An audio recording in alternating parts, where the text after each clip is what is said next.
প্রিয় উপস্থিতি ভাই ও বোনেরা, বাংলা টিভির পক্ষ থেকে সবাইকে জানাচ্ছি আন্তরিক ধন্যবাদ। দেশ এবং দেশের বাইরে থেকে যারা আমার ভিডিওটা দেখতেছেন সবাইকে জানাচ্ছি মেঘনা নদীর তীরে মতিরাট সড়কের আসলে এই উপহারটা। আজকে আমি আপনাদেরকে দারুণ একটা ভিডিও নিয়ে আপনাদের সামনে হাজির হয়েছি। আমি সাইফুল ইসলাম বাবুল।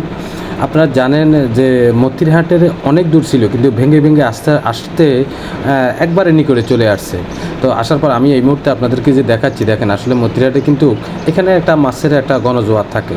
তো আজকে আমি 11টা বা 11:30টার দিকে যখন এখানে যাওয়া হয়, তখন আসলে এখানে মাছের কোনো আনাগোনা কোনো কিছু নাই। একমাত্র কারণ হলো যে একদিকে হলো আপনার অভিযান চলতেছে, দ্বিতীয় পর্যায়ে এই যে চরটা দেখতেছি আমি আপনাদেরকে দেখাবো, আরও অনেক কিছু স্টেপ বাই স্টেপ আপনারা দেখলে বুঝতে পারবেন। এখানে চর হয়ে গেছে। এখানে কিন্তু এই যে চরটা আমি দেখাইছি, এখান দিয়ে কিন্তু আগে এই ফেরিটা যাইতো।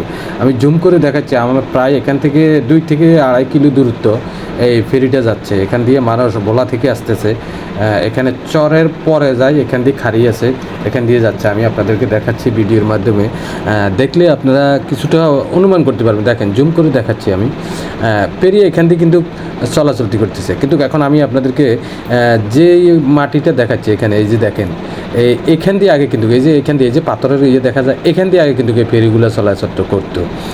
এখন কিন্তু এখান দিয়ে যখন চর হয়ে গেছে, চর হয়ে যাওয়ার কারণে এখন ফেরি অনেক এখান থেকে আরও নিম্নে 2 কিলো দূরত্ব দিয়ে ফেরি চলাচলতি করতেছে।